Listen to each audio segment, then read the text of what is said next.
Hello guys, welcome back again sa ating YouTube channel, no, The Action Man. Una sa lahat, may galab shoutout po sa lahat ng mga kakamping at sa mga hindi man mga kakamping. Kung interesado ka sa video ito, patapusin mo na hanggang dulo at huwag nyo nang kalimutan na i-like at i-share ang ating video para malaman naman ang iilan sa ating mga kababayan na nagtutulog-tulugan sa katotohanan. So muli naman nagbabalik ang nag-iisa nyong host na si The Action Man para magbigay ng komentaryo at reaction sa mga mainit ng issue ng bayan.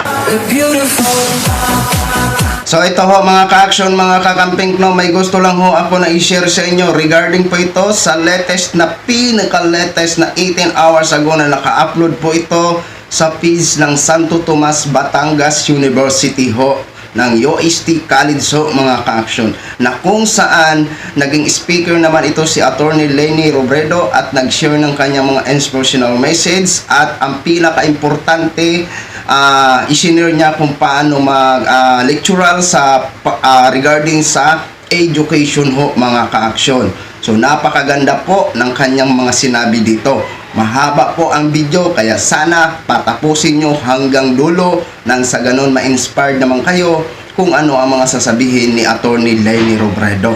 So dito ho mga ka-action ay talagang marami po siyang binitawan at lahat po ng kanyang mga sinasabi ay talagang napakaganda at napakahusay ho talaga, na para siyang totally teacher naman talaga si Attorney Leni Robredo. Kaya ito ang nagiging plano niya sa mga pagdating sa education ho mga ka-action. Napakaganda po at na talagang may inspired po talaga ang ating mga kabataan na nag-aaral ngayon. Kaya uulitin ko po sa University ng Santo Tomas, Batangas, UST College. Courtesy po sa inyong video. Pa-share naman ako, paggamit lang po ako saglit ha. Ayan, maraming salamat. Highly recommended ko po kung sa hindi pa po nakapag-follow Santo Tomas, Batangas University, ang kanilang page. Punta lang kayo kay Attorney Leni Robredo sa kanyang Facebook, and then i-click nyo lang ang nag-highlights na University of Santo Tomas. Lalabas na po yun, and then makipalo na din po. Maraming salamat po sa inyong lahat. So wag na po natin papatagalin mga ka-action, mga kakamping. Panoorin na po natin ang video ni Attorney Leni Robredo.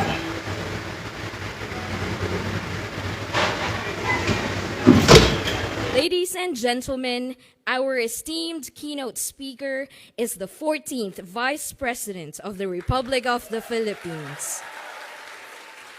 Her illustrious career in public service is marked by unwavering dedication to the Filipino people and a steadfast commitment to social justice and empowerment of women, children, the youth, the differently abled, and senior citizens. Before assuming the vice presidency, she served as a human rights lawyer and a productive legislator, championing the rights of marginalized communities and advocating for accountability and transparency in governance. Her tireless efforts to uplift the lives of the underprivileged have earned her widespread admiration, respect, and recognitions across the nation and now the globe. During her vice presidency and up until now, she has continued her advocacy for social justice, focusing on key issues such as poverty alleviation, education reform, and good governance. She has been a beacon of hope and inspiration for countless Filipinos, embodying the values of integrity, compassion, and inclusivity in her leadership. Today, we are privileged to have her with us to share her insights and experiences, contributing to a shared sense of moral competency and community building in the noble vocation of education. Please join me in extending a warm welcome to Her Excellency, the former Vice President of the Republic of the Philippines, Attorney Maria Leonor Leni Robredo.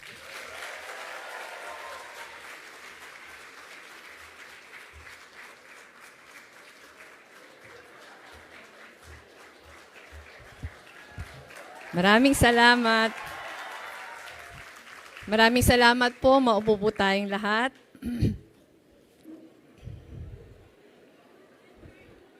Ang dami nyo pala. Our Dean, Assistant Professor Pilar Romero, Dean of the College of Education, Hindi ko kinaya yung ginawa mo, sir. Hindi ko kayang kumanta.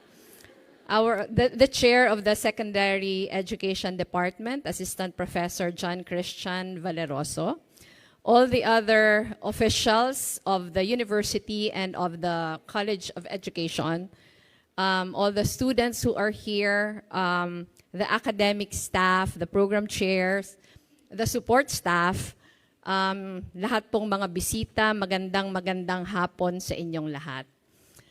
It is so good to be back in UST. Parang nagiging suki na ako dito. 2 weeks ago, I was also here, also for a speaking engagement sa kabilang department. Nakakahiya lang kasi parang nag-regrets kami sa 2 more invitations kasi may nauna na. Ang pagtanggap po kasi sa amin, first come, first serve. So pasensya na kung meron ditong representative yung nag-regrets kami, hindi po yun sadya.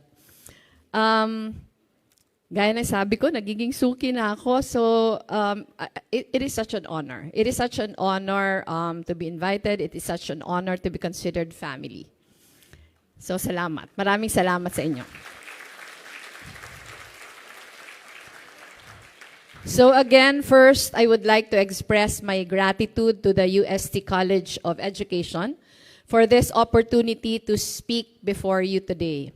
Ang hindi alam ng marami, I also taught for 10 years. Nagturo po ako ng economics while I was a law student. I was a law student during the day. I was a law student at night. Sa araw ay nagtuturo ako. Napakatagal ko po nag-aral ng abogasya. Pero, even if I taught for 10 years, I do not consider myself an education expert. And it is truly humbling to be given this chance to share with you our lived experiences as we strive to contribute to achieving the fulfillment of our hopes, particularly through our education initiatives. Maliit lang naman po yung mga education initiatives namin, pero yung aming aspiration ay sana kahit maliit ito ay kahit papano makakontribute to the transformation of our educational system. When I stepped down as Vice President in June of 2022, I have traveled to places much farther than home and learned about the world from the people I have had the privilege of meeting. These trips were mostly rooted on invitations from academic institutions, from think tanks and organizations who have taken a special interest in hearing the Filipino story. From the prestigious halls of Harvard University, where I spent a term as a Hauser leader, to the beautiful town of Bellagio in Italy, where I was given time to reflect on my journey as part of the Rockefeller Foundation's residency program. Our collective experiences over the past 6 years were received with a mix of curiosity, shock, fury, and admiration. It has been a powerful reminder, time and again, that the eyes of the world are on us. Nakakalungkot nga lang dahil sa kadalasan ay sa maling dahilan. Those conversations are part of a larger effort to better understand the challenges of our times as modern innovations for communications, which were meant to bring humanity closer, have been weaponized as tools that promote division, hate, and deceit. Those whom we have engaged have shown particular interest on the effect of disinformation and influence operations in the Philippines because we are, after all, considered, nakakalungkot ito, the ground zero of such a phenomenon. We have been called a petri dish for those who used social media to spread lies, control the flow of information, erode our trust in each other and in our institutions, polarize society, and dismantle the structures for meaningful public discourse. In other words, nauna tayo sa mundo. They want to understand how we arrived at the situation we are in now and why. They want to see what lessons can be learned from our experiences and from there, perhaps apply the same lessons to their own context. They are asking if we see a way forward and to show them this way. Siyempre, hindi pa natin maturuan kung paano kasi hindi pa natin alam kung paano. Kaunti pa lang po ang literature on this matter, but we do have, at long last, 2 groundbreaking studies on the progression of disinformation and influence operations, and these were done by 2 Filipino researchers, led by Jonathan Ong. I don't know if you've heard about him, a sociology professor at the University of Massachusetts Amherst, and also a Shorenstein Fellow at Harvard Kennedy School, and Nicole Curato, a sociology professor at the University of Canberra in Australia. I would share their research findings in lectures and fireside chats, but I found that audiences were just as invested in knowing the lived experiences that showcase the models they introduced. Ako po, nung una ko nabasa yung kanilang study, nagulat din ako. Kasi yung, halimbawa, yung aking imagination before ng mga trolls, na parang yun yung common na tawag natin sa kanila, ibang-iba sa lumabas sa study. Siguro, isisingit ko lang ito kasi I think we do share a lot of misconceptions. Dati kasi when I was at the receiving end of a lot of disinformation, ang imagination ko sa mga trolls, mga parang good for nothing na mga naghahanap lang ng pera. Pero yung lumabas po dito sa studies na lumabas, may 2 na, hindi pala ganon. Ito pala ay mga professionals na hinahire ng mga politiko, hinahire ng mga nangangailangan sa kanila. And yun yung nakakalungkot. I would offer examples from my own journey. And the audience would usually react either in awe or disgust because they couldn't believe how petty and cruel some of the allegations could be. Isisingit ko din lang ito. Naalala ko, I was asked to do an intensives class. Parang weekly 2-hour classes. Yung isang module ng klaseng yon ay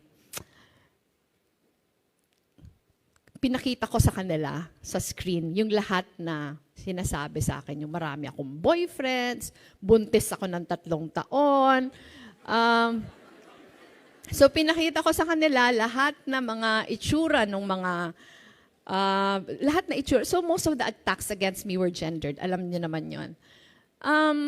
Tapos nagpakita ako ng mga video, some of the videos, yung si Presidente mismo nagsasabing mamatay ka na sana.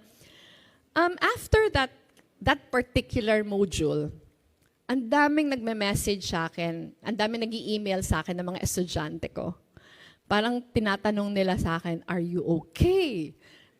So parang ang sagot ko sa kanila, it didn't happen yesterday. It happened over the past 6 years. So gusto ko lang sabihin, the reason why I'm telling you this is wala naman yung mga pakialam sa Pilipinas. Pero they were just as affected as many of you were. They weren't used to that kind of bashing. And parang from them, I realized how awful everything was. Kasi pag nasa loob ka ng gyera, paminsan hindi mo na nararamdaman yung sakit, hindi mo na nararamdaman yung gravity of it all. And when my students were reacting that way, that was when it dawned. So I was the non-American Hauser leader during the fall term of 2022. And we were asked to do a lot of things. We were asked to do classroom teaching. We were asked to do public fora. We were asked to do brown bag sessions, fireside chats. So those things. But we were also asked to do one-on-one student consultations. And I did those. Ako yung pinakamasipag. Ako yung pinakamasipag sa student consultations kasi sa aming 5, ako yung pinakamahaba yung pila lagi.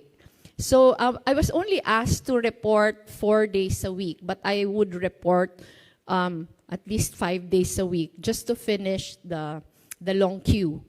And it came to a point when the program director asked me to draw from my students why they were flocking to my consultations.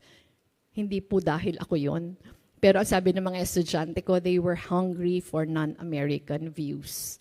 So it just so happened that I was the non-American one. So I discussed this with Harvard and sinabi ko na ang criticism sa Harvard was, Harvard is too American. So I hope they do something about it. So in those student consultations, as I've said, I did talks inside big halls, lectures in smaller rooms, and this one-on-one consultations. I would always find the questions of the students very thought-provoking and admire the insights they share at discussions, especially because they express themselves clearly. And pag sinabi kong they express themselves clearly, I don't mean their eloquence. They're the fact that they are so free to express their views. So to be candid, in those moments, I couldn't help but feel a tinge of envy for our nation and our children. Lagi kong sinasabi sa sarili ko nung nandun ako, sana ganito rin sa amin. Whatever faults or misgivings there may be about their respective education systems, because theirs are also not perfect, I have seen the impact of education that prioritizes the promotion of critical thinking, with ample support for students as well as for teachers and researchers. Makailang beses ako napapasana all. Here in the Philippines, much of our system, and I know you will agree with me, has always relied on rote learning for the longest time. For most of our lives, ang common perception natin is, basta kabisado yung lessons, ayos yan. Our students also spend so much time in school. Nasa eskwelahan buong araw. Tapos madalas, maiuuwi pang mga assignments. But because of our system of instruction, parang it seems like it's counterproductive. While there is certainly value in the ability to commit concepts to memory, the rapidly changing world now places greater value in the so-called soft skills, which include problem solving, analytical thinking, communication, and creativity. Naalala ko, the first week I was there, when I started interacting with students, lagi ko silang pinapakwento about their day, kumusta yung education, kumusta yung how they find Harvard education. And lagi ako nasya-shock during the first week that for most of them, may 2 klase lang sila sa isang araw, heavy day na yon. Diba? Sana all nga, diba? Parang sa atin, alas 7 ng umaga, alas 8 ng umaga, nagsisimula na yung klase. Tapos uuwi ka ng gabi na, marami ka pang gagawin. So sa akin, parang nasya-shock ako. Even Trisha, my daughter who's there now, my daughter is graduating this May. Ganon din siya na maximum of 2 classes a day. Pero parang they are given a lot of time to do other things. To involve themselves in a lot of other activities. Na tingin ko, mas nai-incentivize sila.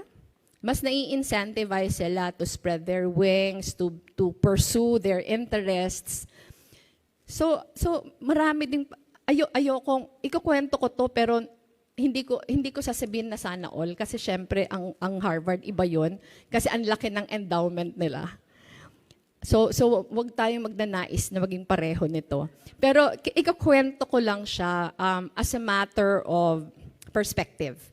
Halimbawa, si Trisha is there for a 2-year graduate program at the Harvard Medical School. And last year, she was given a chance to spend her winter term in Chile. Because her area of concentration is nutrition and stunting. And parang apparently, Chile has one of the most successful nutrition programs because they have 0 stunting. So they were brought there. Last year yan. This year, during spring break, dinala naman sila sa Cuba. Dinala sila sa Cuba kasi, and this is very ironic, kasi Trish has been sending me a lot of pictures when she was in Cuba. Sobrang backwards pa to a certain extent. Ang lahat na sasakyan nila parang pumasok ka sa 1940s, 1950s. Kasi yung mga, wala na kasi akong kaedad dito. Ako yata ang pinakamatanda dito. Pero naalala ko, tawag namin noon Berlina eh. Yung mga luma, Berlina siya kasi mga German cars eh. Yung mga lumang-luma, ang lahat na sasakyan doon, ganun pa. Meron lang silang internet pag bumabalik na sila sa hotel. Basta lagi din silang may brownout, but the health care system is so good. So ang gusto ko lang sabihin na parang naniniwala na education outside the classroom is as important. Maraming mga fireside chats, brown bag sessions that are not required, but students flock into those sessions. Parang kailangan yata pag-aralan natin how it can be done. Kasi pag wala na tayong oras to pursue our interests, di ba? Parang yung education sa atin, kailangan na lang natin tapusin. Parang pinaka-end goal ng lahat, hindi matuto, pero para makakuha ng diploma. And it is something that we should reflect on. So I believe that yung sinasabi kong soft skills kanina are also essential in our continuing work of building and strengthening our democracy. Hindi ko alam kung narinig nyo na ito, pero meron famous quote si Thomas Jefferson, the third president of the United States, wherein he said, "Above all things, I hope the education of the common people will be attended to, convinced that in their great good sense, we may rely with the most security for the preservation of due degree of liberty." So medyo malalim, pero parang sinasabi niya lang na yung essence ng education is actually nation building. Over the past few years, we have seen how vulnerable many of our fellow Filipinos have been to structured schemes of deceit and hate, especially in the absence of adequate protections and mechanisms for accountability. Without the capacity to distinguish fact from fiction or right from wrong, the goal of the disinformation architecture and influence operation systems are achieved to its grandest potential. Yun yung nangyari sa atin. Parang pati yung belief system natin napalitan. Di ba? Parang, sa mga kaedad ko again, I address this to you. Parang yung mga bagay na hindi natin inaasahan at matatanggap natin as Filipinos dati. Parang tanggap na natin ngayon. So in the face of this reality, I can't help but imagine an ideal setting where an educated populace would be better equipped to participate and participate meaningfully in democratic processes, knowing that when we foster critical thinking and use it as an ultimate metric for our successes, we bestow upon our citizens the gift of discernment. This was something that I observed during the months I spent at Harvard. Hindi lang ito Amerikano, pero yun kasi parang ano siya, melting pot of so many students coming from many different countries. Students seem less intimidated by opportunities to ask questions. Dito sa atin, parang mahiyain lagi. Tapos kung mag-answer, parang gusto natin lagi i-please yung professor. Doon, parang students gamely offer their own views about the ideas introduced to them kahit pasalungat ito sa paniniwala ng professor. By that design, learning becomes a collaborative exercise. Naalala ko, sabi ko sa inyo, I was only asked to report 4 days a week. Ika-5th day ko, either nagsu-student consultations ako or estudyante akong sit-in. Kasi parang I wanted to maximize my time there. And maraming mga professors na magagaling. And one of the professors that I sat in his class was a professor called Marshall Gans. Si Marshall Gans, matanda na siya, But I've been reading his books when I was still a human rights lawyer. Ano siya, civil rights worker. Kung nakikita nyo yung picture ni Martin Luther King na nagsispeech sa Washington, D.C., may young man beside him, siya yun. And he's a very well-known community organizer, was part of the Obama administration, has written many books on civil rights movement, community organizing. So even before I went to Harvard, idol ko na siya. And then he was my co-professor. So I wanted to maximize my time there. Nagpaalam ako sa kanya, can I sit in one of your classes? What should I prepare for? So binigay niya sa akin yung mga cases that he asked the students to read during the class, in preparation for the next class. So binasa ko siya. Pero nung pumunta ako sa klase, sabi ko sa inyo, teacher din ako ng 10 years. Nung pumunta ako sa klase, kung ako yung teacher, o siguro yung ibang teachers dito, parang kung pupunta ako sa klase, tatanungin ko kayo about the facts of the cases that I gave. Walang ganong tinanong.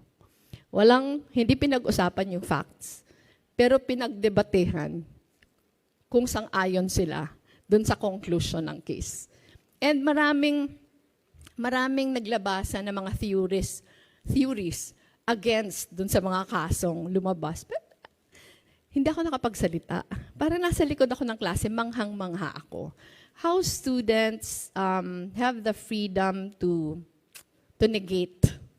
To negate parang mga well-placed na mga theories and come up with their own na without fear of any repercussion. So tingin ko, yun talaga yung parang in essence ng collaborative ng critical thinking. Na how you create a safe space for students to truly participate and not be afraid of any repercussion. So anyway, this is true for many countries that have successful and sturdy education systems. Finland, whose system is lauded as one of the best in the world, emphasizes the fact that education is a fundamental right, thereby making school equally accessible for all, regardless of socio-economic background. They also invest in highly qualified teachers who are given the autonomy to tailor their teaching methods on the needs of their students. The accessibility of education is extended even at the university level. Finland also tops, as in number 1, the new media literacy index, and their efforts to distinguish disinformation, misinformation, and malinformation. And they start as early as the primary school. So, kwento ulit, last year, I think January of last year, I was invited to speak sa University of Oslo in Norway. It was my first time in the Scandic region. And matagal na akong curious sa mga countries doon. Norway, Denmark, Sweden, Finland. Kasi pag tiningnan mo yung governance nila, pag tiningnan mo especially yung education, pag tiningnan mo yung, di ba, kulela tayo sa PISA, kulela tayo sa World Bank, pag tiningnan mo, sino ba yung mga nasa top 10? Yung mga Scandi countries, nandun lahat. So, I took the opportunity, habang libre yung pamasahe, I took the opportunity to visit the capitals. So, ang lakad ko lang, pero yung extra ko naman na lakad, ako na nagbayad. Yung lakad ko lang kasi was in Oslo. Pero after my work there, I visited, 2 days, I visited Copenhagen, I visited Stockholm, I visited Helsinki, tapos I visited Tallinn in Estonia. Magkakalapit. Less than $100 ang pamasahe, papunta. Pero tinitingnan ko, ano pa yung pagkakaiba? And I get to talk to Filipinos. Bakit nyo nagustuhan dito? Kasi ang mahal. Ang mahal ng bilihin, ang mahal ng lahat. Naalala ko, 1 meal a day lang ako. Kasi ang mahal ng pagkain. Tapos lagi nilang sinasabi, society here is horizontal. Yung gap between the rich and the poor, hindi pronounced. Gusto sabihin, yung kayang bilhin ng mayayaman, kaya din bilhin ng mahihirap. Yun yung number one. Pero when I went to Helsinki, talagang parati silang number one sa education, saka sa quality of life. Talagang I set aside time to visit a primary school, to visit the libraries, to talk to an education official. And halimbawa, yung visit ko sa primary school, sa kanila, hindi nila tinuturuan yung mga bata before 7 years old how to read and how to write. Aray. Kasi ako gusto ko 2 years old yung mga anak ko. Tiger mama ko eh. Gusto ko 2 years old pa lang yung mga anak ko, nagbabasa na. Sa kanila, hindi. So when their children go to primary school, I think 4 ba o 5, parang 5 years old, what they teach them is independence. So pag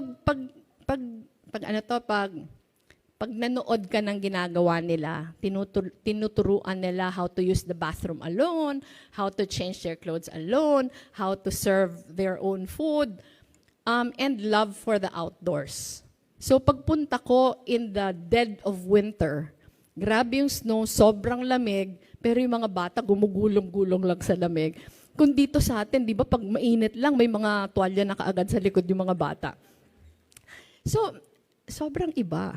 Sobrang iba. And then yung pareho na yung grade school, high school, and college, ano sila? Very few hours in school. Tapos na sila, parang papasok sila mga 9 o'clock in the morning, tapos na sila by 2 or 3 in the afternoon. So, pero number 1 sila. Number 1 sila sa education. So, ang tanong mo, what are they doing correctly that we are not? 'Di ba? Tapos I visited, sorry, ang dami kong singit, pero gusto ko lang ikwento. I visited the public library. Pag-visit ko sa public library, hindi lang ako na-impress sa ganda, pero it was a library for all. There was one floor which was devoted to all the things that, parang yung mga gamit, na which cannot be accessed by, halimbawa, pinaka-example ko lang, PlayStation. There was a room, several rooms in fact, na may mga PlayStation. So, latest ito, librang gamit, mag-e-enlist ka lang. So, iniisip ko lang, dito sa atin, yung mga mahihirap, hindi kayang mag-PlayStation. Ang PlayStation sa atin, pang mayaman lang ito. But in Finland, they make sure that what the rich can enjoy, yung mga hindi masyadong mayaman can also enjoy. Tapos another floor, meron pa pala doon meron pa siyang mga studio na if you are content creators and would need recording, would need a studio of your own, you can just borrow.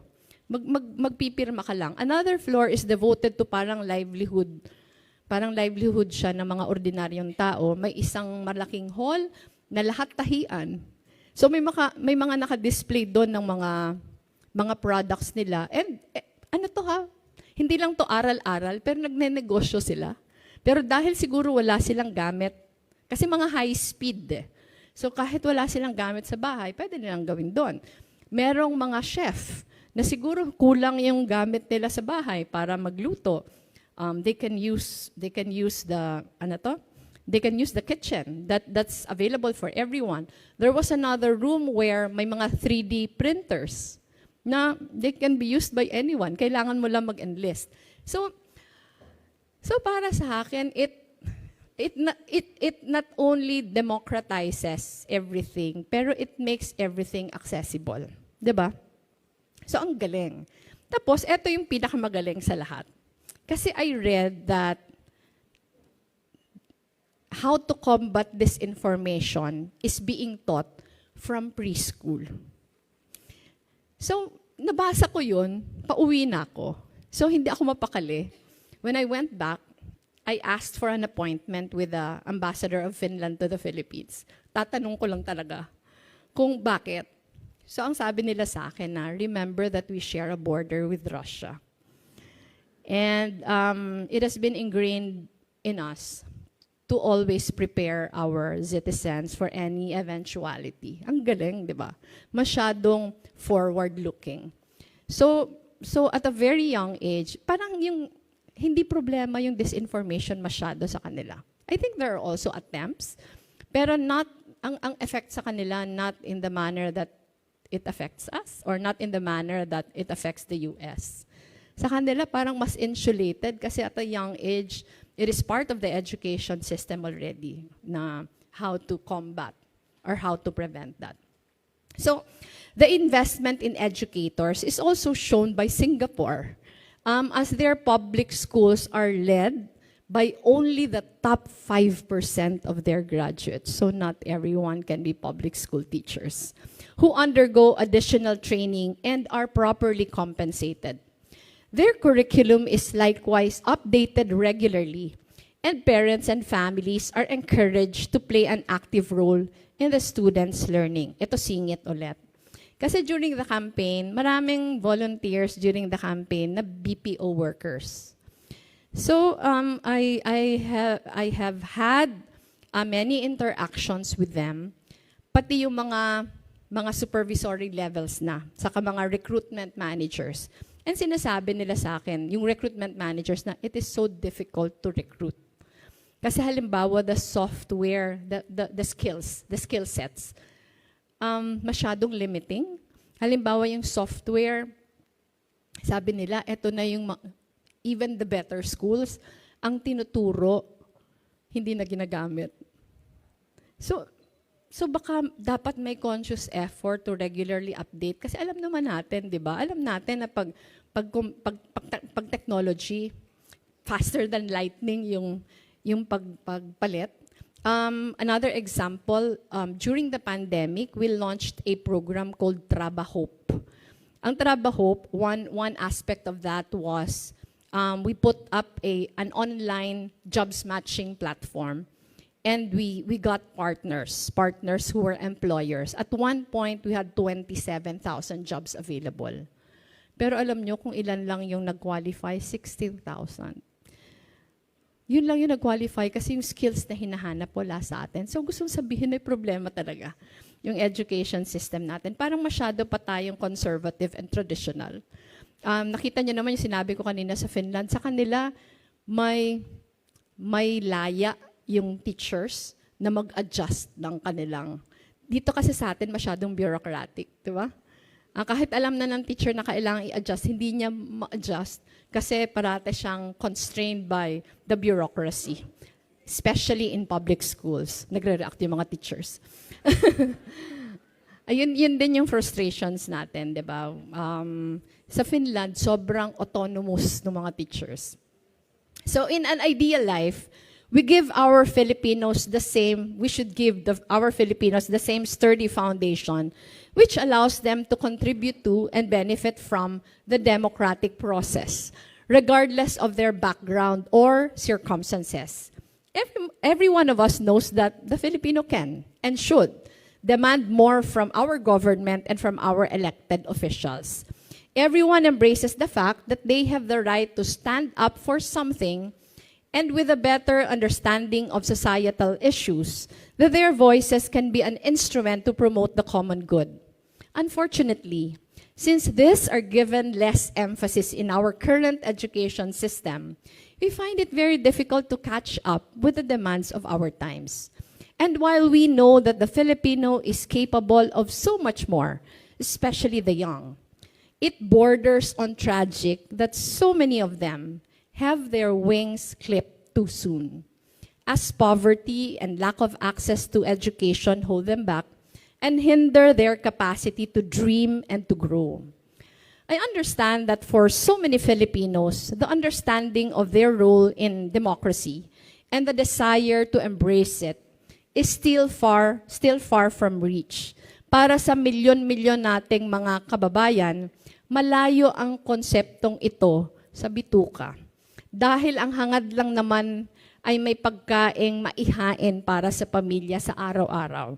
May makuhaan ng kita, gaano man kaliit, at maitawid ang pag-aaral ng mga anak nila. Whenever I am in the presence of more advanced technologies and systems, I find myself thinking about the countless young Filipinos I have met in my years as a public servant. The grade schoolers from far-flung communities or very poor areas in urban settings who all wake up every day and hope that they could go to class, never mind that they had to go with a grumbling stomach. The high schoolers who dared to dream bigger for a future beyond the small fishing communities they were raised in, so they could uplift their families from poverty. The college students who persevere despite the exhaustion of working to sustain themselves through school while also providing for their families. I think about them and wish our country can give them the same quality education, if not more. But looking at the current education landscape as a whole, it seems we are failing our youth. The data does not lie. In international assessments, such as yung sinabi ko kanina, the PISA report and the World Bank Learning Poverty Report, the Philippines ranks among the lowest in reading and math, two core skills that are supposed to serve as a student's foundation for further learning.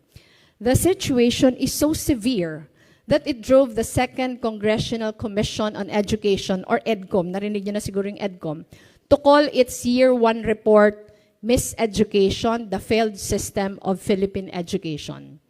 In the pages of this report were observations and discoveries about long-standing and emerging challenges to the system. In fact, it said that the Philippine education system struggles to meet the very criteria and definition of a system because its parts are disjointed and operating in silos. EDCOM 2 declared a miseducation, pointing at a profound education crisis as reflected by national and international assessments. It saw problems across the board, from early childhood care and development to basic and higher education to teacher support and education, technical vocational training, and governance and finance. Most of these needs and problems have long been present. The persistent cracks in our overall education system. Education is still considered inaccessible for many communities across the country. For early childhood care and development alone, the access is unequal, with extreme discrepancies tilting towards first-class barangays. For college education, many students fail to finish school, and subsidies remain out of reach for the poorest that need them the most. Our structures and facilities are struggling to keep up as the number of our students continues to grow. In fact, according to the Department of Education, ang classroom shortage natin ngayon ay 159,000 classrooms. Just to close the existing gap, di ba ang sama sa loob na nakikita natin, may 159 classrooms tayong kailangan, pero nawawaldas lang yung pera.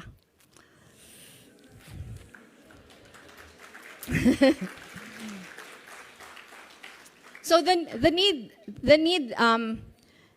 of the present is across different settings, whether in urban communities or in rural areas.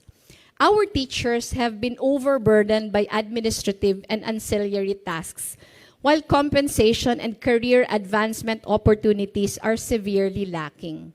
Different programs are implemented poorly or fragmented, as the EDCOM 2 puts it, with lack of implementation guidelines and sturdier policy direction. The EDCOM 2 also noted that our systems and accountability frameworks are misaligned, which in turn makes it difficult for us to monitor and oversee the performance of our system and the agencies that are primarily responsible for it. And of course, both international and national assessments have shown our dismal performance across all subjects. There are already existing efforts to address these problems, such as the revised K-10 curriculum, which aims to decongest the existing curriculum and focus on the development of essential elements. The DepEd has also committed to deloading teachers of the additional tasks that fell upon them so they can focus on just instruction. The government, through the years, has promised to raise compensation and benefits for our educators. In all of this, however, much still leaves to be desired. Our challenges were further exacerbated by the pandemic when we resorted to a blanket policy of distance learning. Frustration ko po ito kasi tinawagan yung DepEd dati na huwag kayo mag-blanket na pagsara ng schools. Kasi we were tracking on a day-to-day basis yung lahat ng mga munisipyo sa buong Pilipinas. Siguro for the first 6 months, ang majority sa mga munisipyo natin, wala pa namang COVID cases. So sinasabi ko dati, huwag kayo mag-blanket, magsarado lang kayo dun sa may threat na. Tapos pag nagkaroon na yung iba, saka na lang magsara. Kasi di ba, for every month na sara, siguro for every day na sarado yung klase, yung nawawala sa mga estudyante ang laki. Pero syempre hindi naman kami pinakinggan.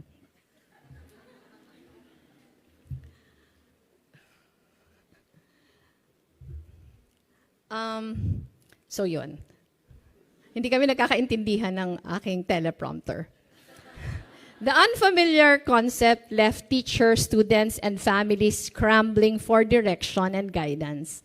The scope of learning loss, and by study na nito, is a worry that hovers over the system, with at least 1 million students unable to enroll at that time. All of these problems go beyond numbers and reports. These are actual present problems felt most intensely at the grassroots, and that's the saddest part. Through the years, I have seen a lot of dilapidated school buildings, crowded classrooms, stunted students, and teachers who do their best with what little they have. In those years, I have seen that the commitment and empathy of ordinary Filipinos for our children knew no bounds. And this is true in so many communities across the country. I remember, for example, a particularly hot day on May 23, 2015. Congressman pa ako noon. I was on my way to an IP community at the foot of Mount Isarog in Pili, Camarines Sur, which was part of my district, with my congressional team. And I saw a flurry of activities. May nadaanan kaming parang busy-busy yung mga tao, where the day's workers were in plain clothes in varying ages and genders. Huminto kami and nagtanong, anong ginagawa nyo? We found out that they were starting to build makeshift classrooms for over 100 grade school students. Mga teachers, saka yung PTA na, ang nagkusa na magtayo ng classrooms. At nagmamadali sila dahil May 23 yun, June 1 na yung start. All they had was a pledge of 10,000 pesos that they were able to solicit from several people, pero pledge pa lang siya. Wala pa sa kanila yung pera. Nag-abono muna yung teacher in charge, si Miss France Españo, para lang makapagsimula na sila. Nung napadaan kami, may 4 na poste nang nakatayo, poste pa lang. Hinihintay nila yung ibang materials na in-order nila. Yung teacher mismo yung bumili ng materials sa bayan. Ang plano nila, bububungan lang muna.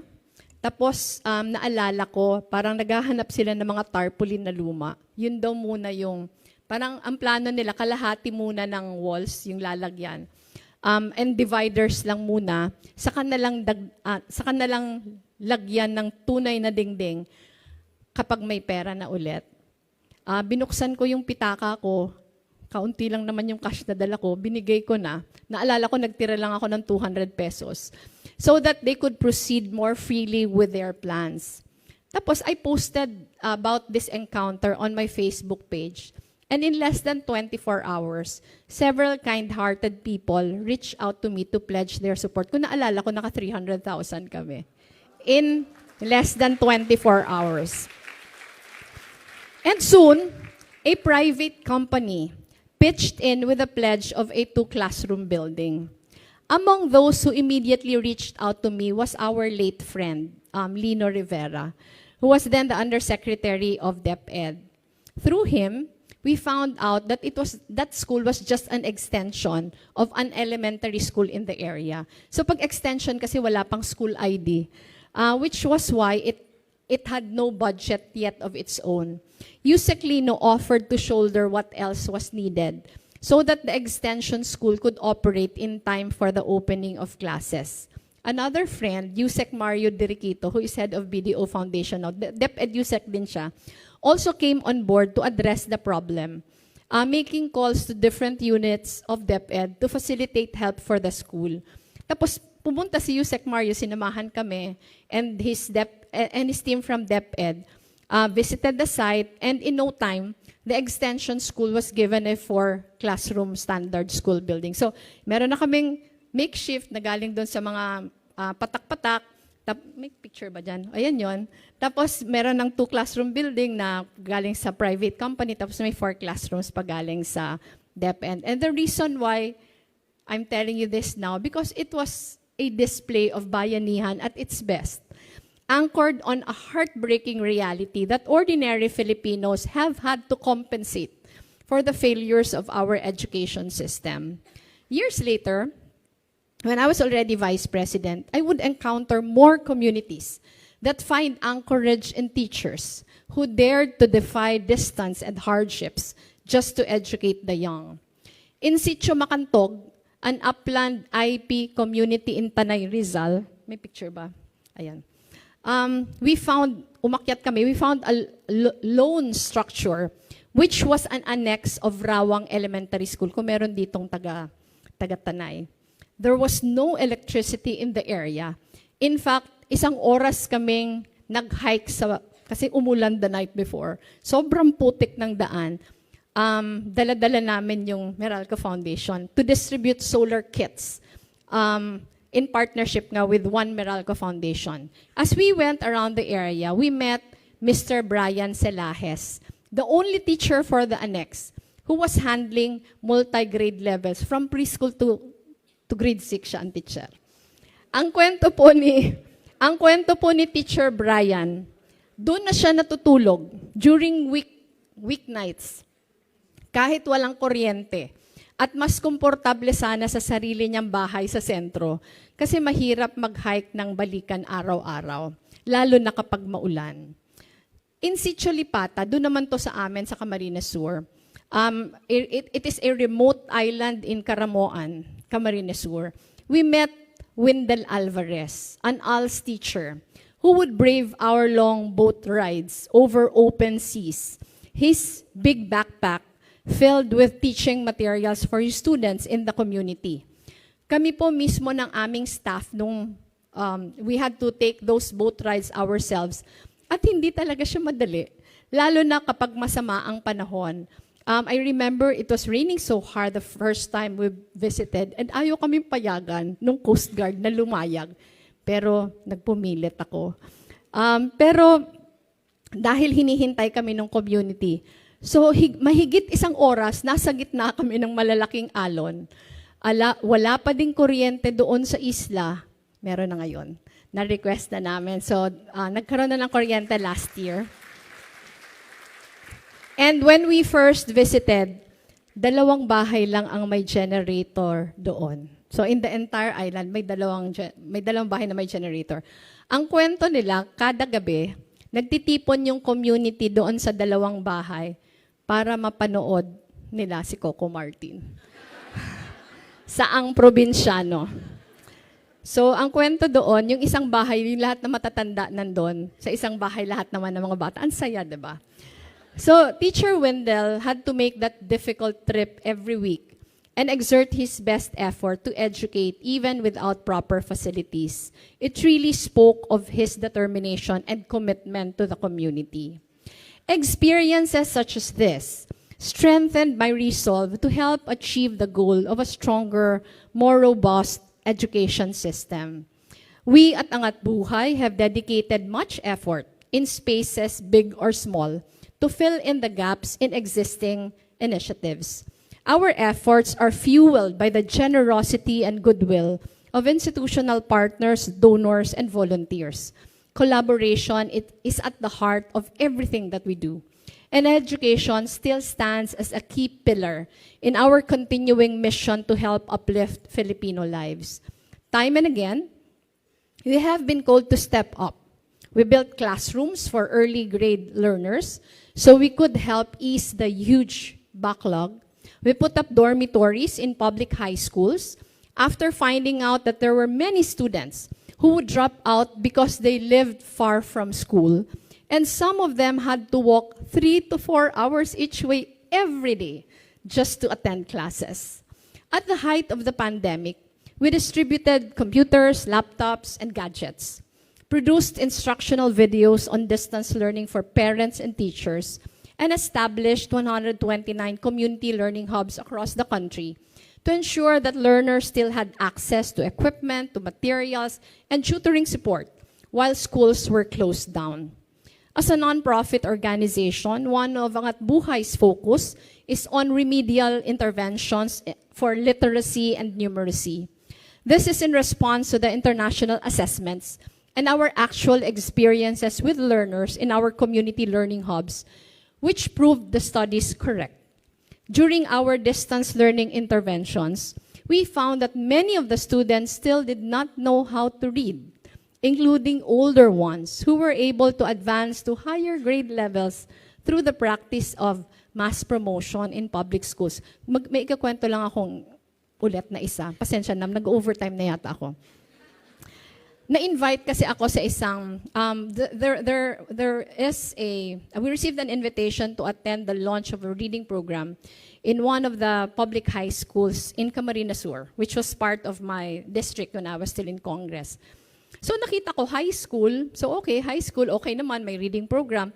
Pero when I arrived, pinakiusapan ka agad ako, ma'am, pwede bang maliban sa speech, mag-read aloud ka? Lagi naman ako nagre-read aloud, pero never pa sa high school.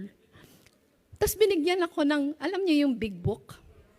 Yun yung binigay nila sa akin, Pinocchio. So, kasama ko sila, yung staff, kasama ko. So, okay, dahil pinakiusap, nagbasa ako ng Pinocchio, parang as if I was reading to preschool children. So, after I read, ano lang yun, yung buong book siguro 5 pahina. Di ba ganun yung mga big books? Pinapakita ko pa sa kanila habang nag-read ako. Nag-question and answer kami. Hindi ko alam kung hindi lang ako marunong magbasa. O talagang yung reading comprehension wala. So that is how dismal. And I don't think it was an isolated case. Hindi pa siya masyadong malayo sa sentro, yung school na yon. So it is happening all over the country. So aside from our community learning hubs, which continue to run as a volunteer-driven initiative, we now have 16 active Angat Basa centers across the country and 1 Angat Bilang Center in Pasig City. Our modules are designed by volunteer faculty members of the University of the Philippines College of Education. Kaya baka gusto din mag-volunteer ng UST. To partner with us. So, sinadya ko yan. Sinadya ko yan na sabihin niya para pressure. And our materials are produced by SIBS Publishing House through Phoenix Educational Foundation. Ang gaganda ng materials na ginagawa niya for us. We also have a remedial program specifically for grade 1 learners called Bayan Ko Teacher Ko program, where we provide both tutoring and nutrition support for pupils in the hopes of improving their readiness capabilities. Kasi nahalata namin dun sa Angat Basa centers. Kahit pareho yung training ng tutors, kahit pareho yung modules, pareho yung age ng students, pareho yung level, may mga naiiwan and stunted yung mga bata. So in those areas, we decided to launch Bayan Ko Teacher Ko program. The improved design of this intervention has received very positive feedback from teachers. Sabi nila, dahil may pagkain, mas ganado nang pumasok yung mga bata. Sa ganitong setup, lalo na yung mga galing sa pinakamahihirap na pamilya. So, nai-incentivize din na pumasok kasi may pagkain. we are making our remedial interventions more sustainable by standardizing the grade level for all participants and partnering with higher education institutions. Baka pwede din natin itong gawin. At the moment, we have already partnered with 10 higher educational institutions which provide volunteer tutors from their education departments. These education students can count their participation in our programs as their practicum. So ikukwento ko lang sa inyo, ewan ko kung nasundan nyo yung mga programs, nung community learning hubs kasi volunteer-driven yon. Yung problema namin dun sa entirely volunteer-driven, yung palit-palit ng tutors kasi nakakahanap na ng trabaho, etc., etc. Para ang hirap ng sustainability kasi train kami ng train. And we have a lot of students already. So we started in Naga where we piloted the concept by partnering with parang initially 3 educational institutions muna. And it was working. Nag-enter kami into AMOA with them, and the schools agreed that when they volunteer in our programs, that's their practicum already. So sa amin, ang nangyari, ngayong marami na kaming, kung nakikita nyo, yung Naga, marami na kaming partners, nagiging paligsahan na din sa kanila. Kasi halimbawa, yung Ateneo de Naga University, i-assign namin sa isang school. Halimbawa, yung Universidad de Santa Isabel, isang school. Parang during the graduation, pinapakita kasi namin yung improvement in all areas. So, yung kantsawan between the schools, grabe.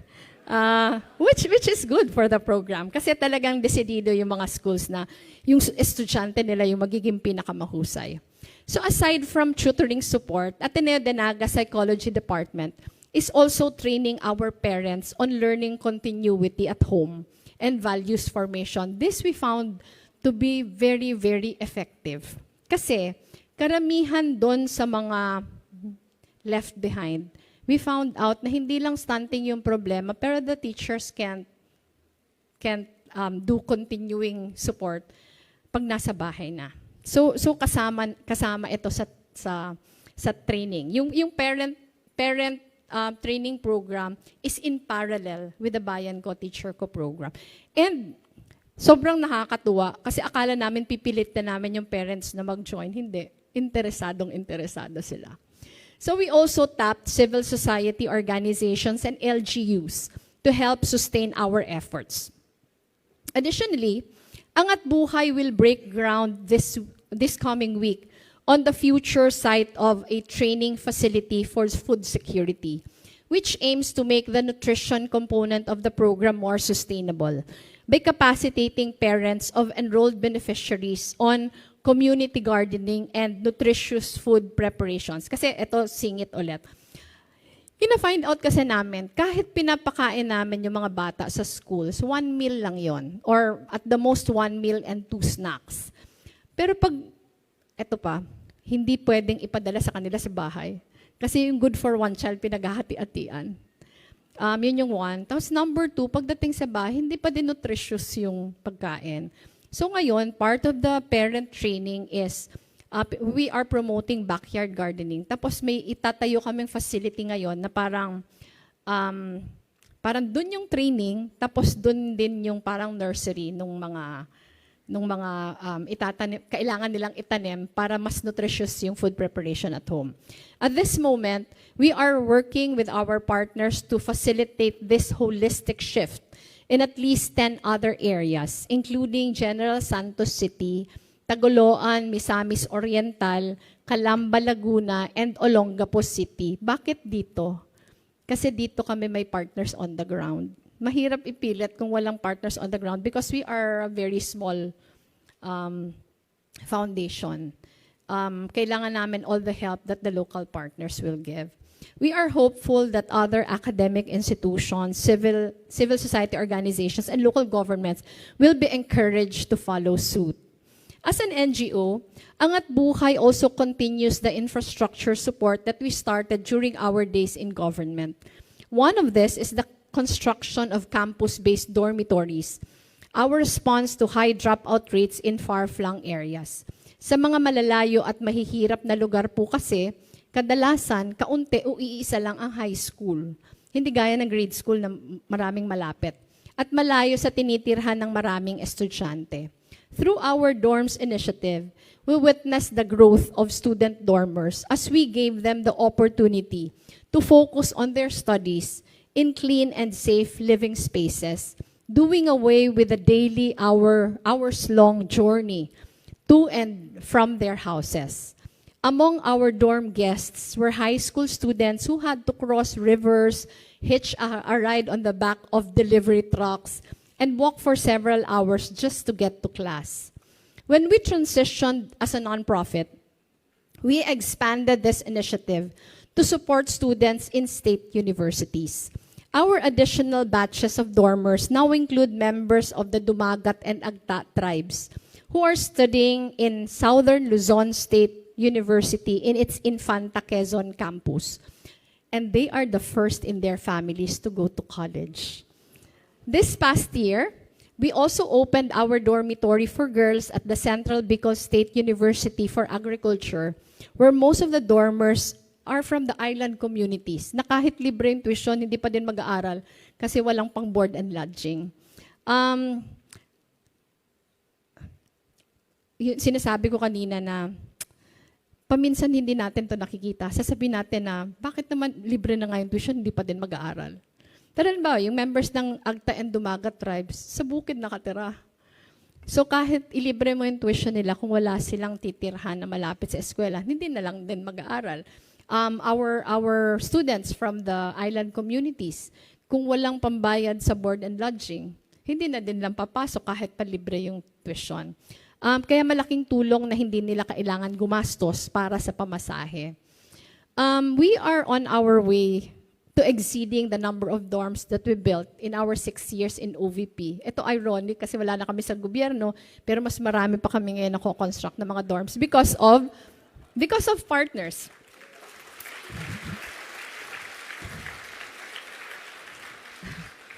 Construction now is ongoing for our dorms in UP Cebu High School and Sorsogon State University, thanks to the Australian aid facilitated by the Australian Embassy in the Philippines, as well as in Palawan State University, courtesy of the Rotary Club of Makati.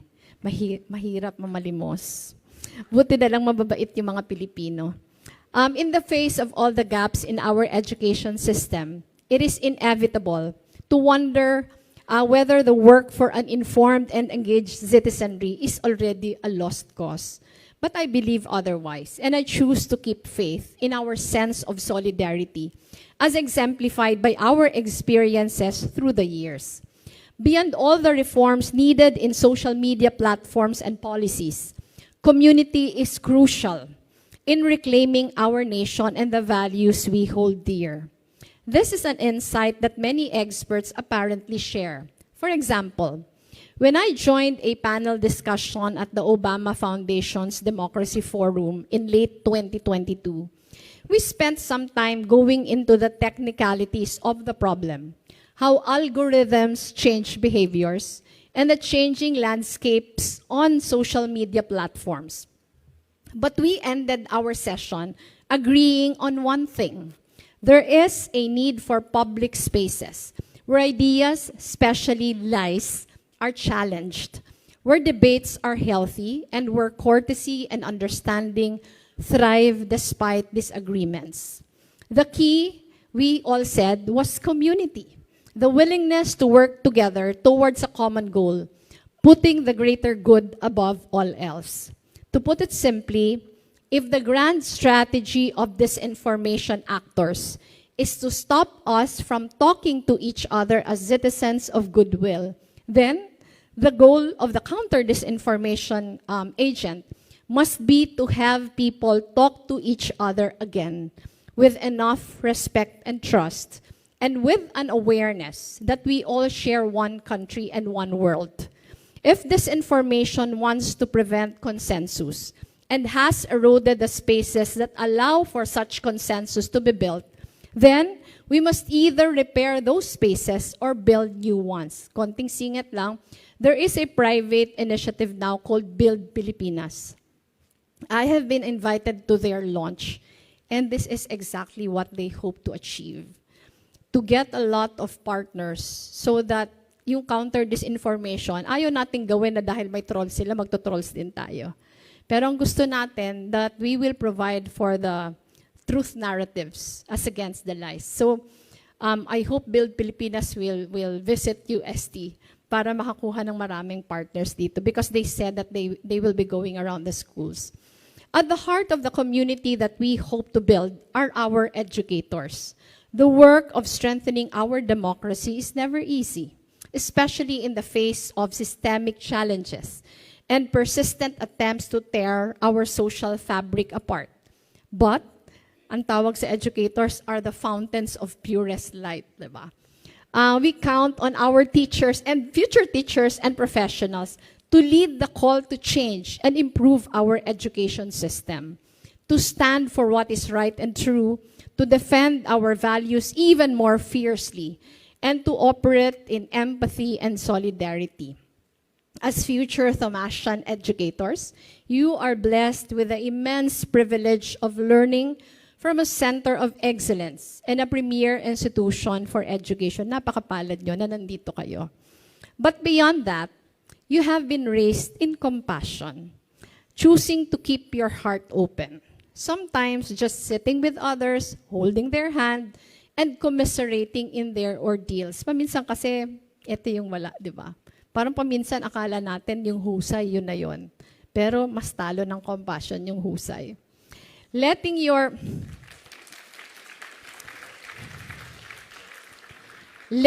heels take flight so you can ease their suffering.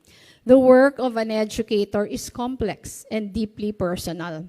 As they say, this is more than just a profession. It is a calling. And those who dare to answer it must bear tough hearts. And that constant inner voice pushing them to continuously excel. The challenges of our times call on all of us to walk in lockstep, sabay-sabay, and work doubly hard to fulfill our promise to the Filipino youth, to give them the means to soar to their fullest potential, to ensure that they are well-equipped to take an active part in nation building. We are called to raise the next generation of Filipinos with empathy and kindness. We are compelled to use our strengths to pound on the walls of division and inequality so that we can pave the way for a brighter future where each person can dream and count on education and their hard work to make their aspirations come to life. Marami pa tayong kailangang gawin, alam nyo yan. Pero kung mag-give up tayo, sino yung makikipaglaban? Di ba? Wala tayong aasahan kundi sarili natin.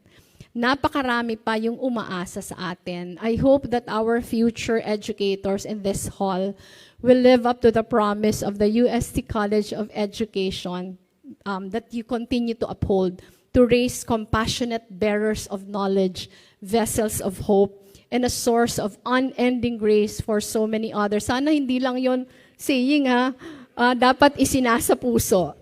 I keep faith that you will lead us to the dream beyond our seeing. So again, maraming salamat.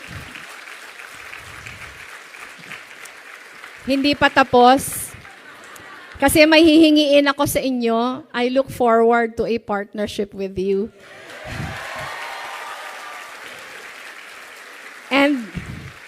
And to all the beautiful things that we can achieve in solidarity, yun talaga yung dahilan kung bakit tinanggap ko ito. Kailangan po namin ng tulong so that we can be in more communities. Kasi sabi ko, napakaliit lang ng Angat Buhay. Our dream is that our models can be replicated elsewhere.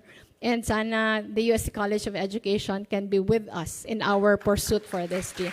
Maraming salamat. Mabuhay po kayong lahat.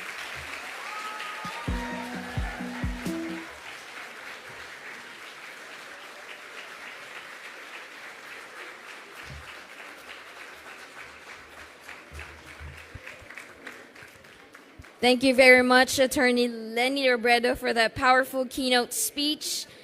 Surely everyone in this grand ballroom was inspired to pursue and or continue becoming the kind of educators that the world needs today.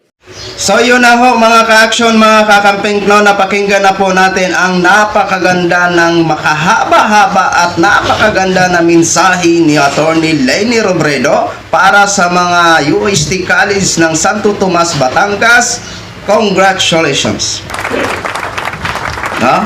Grabe no? Napakahaba man ang sinabi, pero lahat ng mga sinabi ay may magandang naidudulot sa ating mga kabataan. Di ba? Napaka-importante para kay Attorney Leni Robredo pagdating sa education ng ating mga kabataan, at hindi po yan mapagkailan natin kung gaano ka-importante o gaano binibigyan ng pansin ni Attorney Leni Robredo ang Department of Education. Alam naman po natin na may mga eskwelahan or dormitory na itong naibigay si Attorney Leni Robredo, hindi lang isa, dalawa, at mayroon pang mga incoming na mga ginagawa ho, no? Pero abangan ho natin kung kailan po yan matapos at kung kailan po i-turn over sa mga lugar na nagkaroon ng eskwelahan na yan or dormitory, no? Kaya ito ho ang masabi natin, na ang isang Attorney Leni Robredo, maaring nananahimik siya sa mga issue ngayon, hindi siya nakikisawsaw dahil alam niya ang ginagawa niya.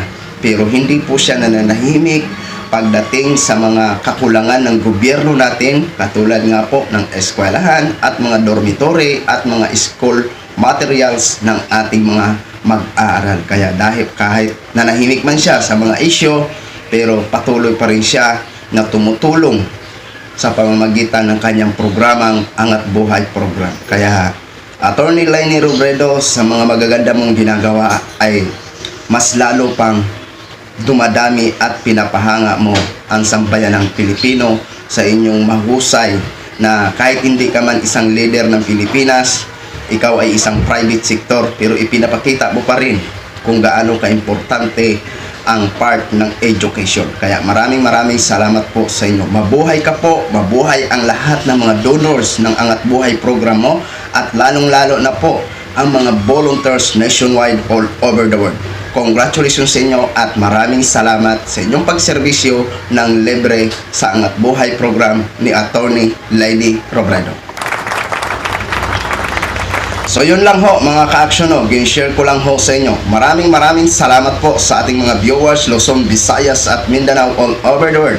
Ako po ang inyong lingkod, si The Action Man. Have a good day everyone. Beautiful.